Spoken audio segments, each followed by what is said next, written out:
família feliz caminhando para o culto de sábado, caminhando para o culto de domingo. Que maravilhoso é os cristãos serem identificados pela sua forma de se vestir, com alegria numa noite de sábado, reservando ali aquele horário para adorar ao Senhor, né? O último dia da semana ali, eles reservando para adorar ao Senhor Jesus Cristo. Coisa maravilhosa, né? E o que o mundo pensa? Eles acham estranho. Esse mundo que possui uma filosofia totalmente relativizada, fomentada pelo diabo, eles vão, de certa forma, descaracterizando o que é a verdade, descaracterizando o que é a palavra de Deus, vão, de certa forma, amenizando.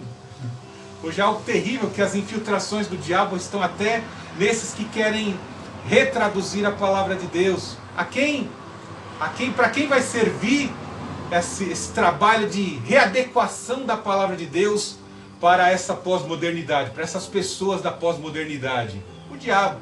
O diabo que quer que as pessoas não conheçam a palavra em sua plenitude, não venham na sua plenitude usufruir e ser orientados no caminho certo.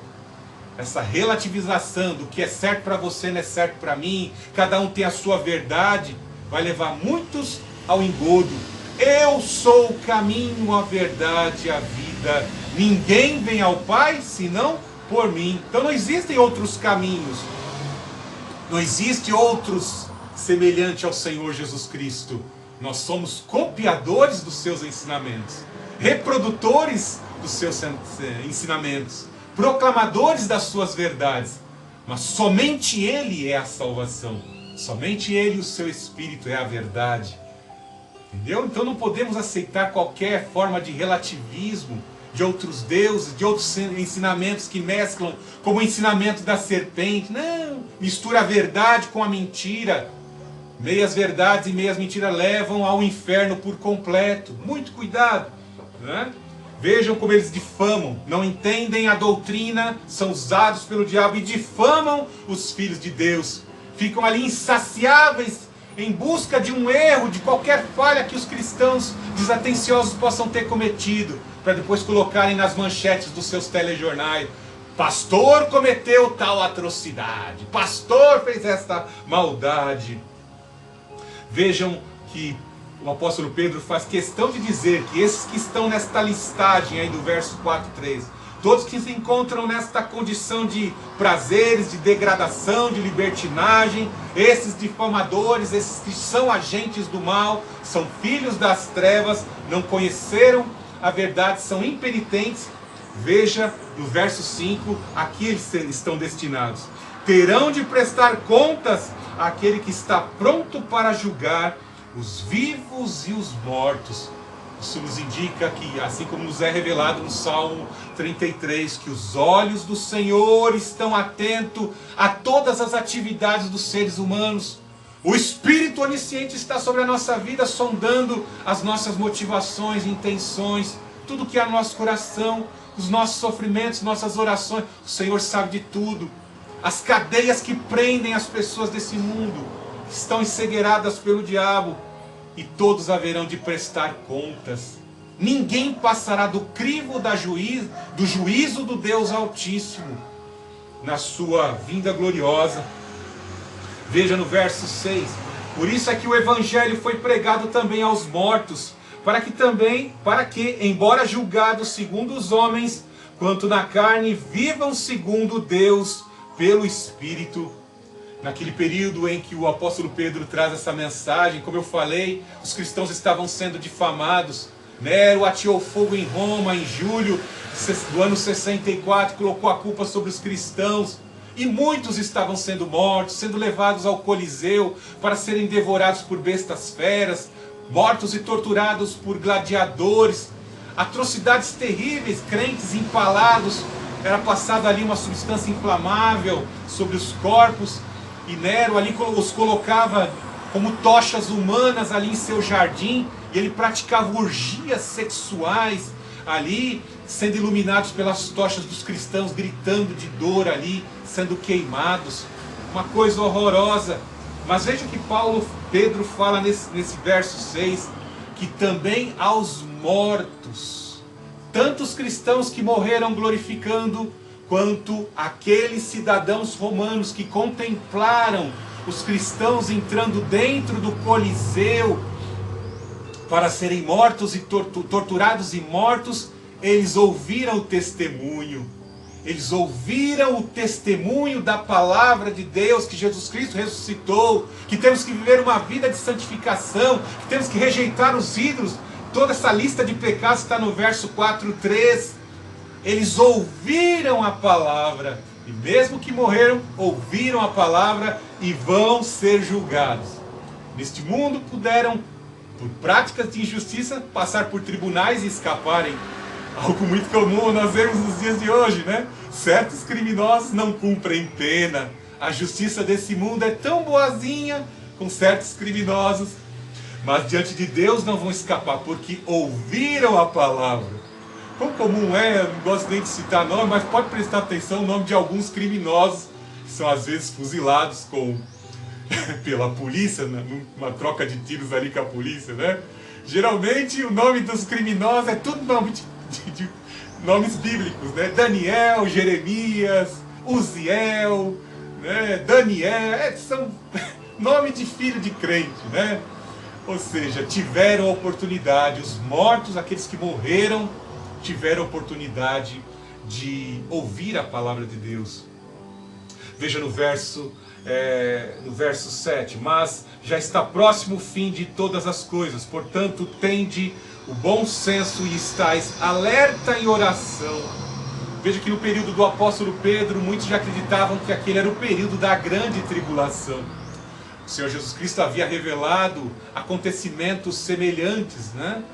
Semelhantes que, de certa forma, quando os apóstolos se viram diante daquela intensa perseguição e opressão trazida por Nero. Nero era considerado o anticristo. Quando Domiciano também impôs uma terrível perseguição aos do período do apóstolo João, muitos pensavam que Domiciano era o Nero revivido, ou seja, o anticristo ressurgiu dos mortos e encarnou Domiciano. Tinha-se essa mentalidade terrível. E então, o apóstolo Pedro aqui nos traz essa orientação. Mas já está próximo o fim de todas as coisas. Eles pensavam que ali era o período da grande tribulação. Uma coisa bem certa, a história é semelhante em diversas das suas fases. Ou seja, nós vamos encontrar personagens ao longo da história que vão praticar as mesmas obras. E naquele período era muito semelhante, servia de ilustração para o que estamos vivendo hoje. Podemos encontrar pontos de semelhança, onde os agentes do mal estão aí trabalhando com muita pressa, com muita agilidade, para servir o seu senhor anticristo, aquele que irá impor uma governança global. Estão trabalhando com toda a rapidez, um verdadeiro consórcio unido ali, para impor a sua nova ordem global, a sua nova ordem mundial. E diante desses acontecimentos, nós relacionamos com a palavra de Deus. E o Senhor Jesus Cristo disse que os dias serão dias semelhantes aos dias de Sodoma e Gomorra. Nós vemos a degradação, a degeneração das pessoas, das atividades. Isso nos faz nos posicionarmos. E Pedro nos trouxe aqui orientações. São os últimos dias, o fim de todas as coisas. Nós não podemos estar na prática desses pecados que estão aqui relacionados no verso 3. Nós temos que estar em santificação, de forma penitente, reconhecendo, guardando em nosso pensamento, como está no capítulo 4, verso 1. Desse mesmo pensamento, armai-vos, arma a tua mente com este pensamento realizado pelo Senhor Jesus Cristo e pela pregação da sua mensagem apostólica. Veja no verso 8: antes de tudo, tende profundo amor uns para com os outros, porque o amor cobre um grande número de pecados. Coisa maravilhosa, que veja as instruções. Nós temos que viver em santificação, longe das práticas abomináveis, e também devemos exercitar no amor. Por aumentar da iniquidade, o amor de muitos esfriará. A zombaria com relação aos valores nos dias de hoje faz com que muitos, pensando bem, se eu tentar ser igual ao apóstolo Paulo: se eu tentar ser igual a Jesus, eu vou sofrer muito. Eu não quero sofrer. Então muitos não exercitam a bondade, muitos não exercitam a caridade, muitos, por serem contaminados por seus pecados de idolatria, não contribuem para o reino, não contribuem para a expansão do Evangelho pela obra missionária. E nós vemos que a igreja vai se abstendo de nutrir o amor, a caridade, a filantropia vai ficando para trás. E aí é terrível, porque nós vemos que algumas seitas espiritualistas, vendo que os crentes não estão mais fazendo e nem contribuindo para a pregação do Evangelho, eles estão lá no engodo, se aproveitando do vácuo, do vazio deixado, abstido pelos crentes. Aí eles vão lá e fazem a caridade. Aí na hora que aquela pessoa do mundo recebe a caridade, qual é a tua denominação? Aí eles fazem questão de afirmar os seus líderes espiritualistas que tem uma doutrina totalmente errônea. E as pessoas acreditam: o anjo espiritual que veio aqui me trazer isso é dessa denominação, desta seita, e a pessoa acaba caindo no engodo por um prato de comida, por uma roupa, por um auxílio muitas vezes prestado por enganadores. Não é fácil, temos que compreender o que Pedro quer ensinar aqui, né? A fé sem obras é morta, como dizia Tiago, né?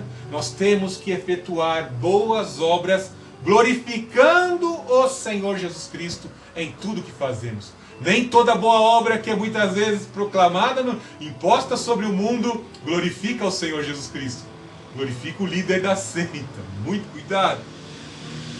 E aí ele traça aqui uma série de práticas, né? Veja que ele fala que o amor cobre uma multidão de pecados. Isso indica que quando nós nos munimos do amor do Senhor Jesus Cristo, nós praticamos a caridade e também somos mais aptos para perdoar em amor.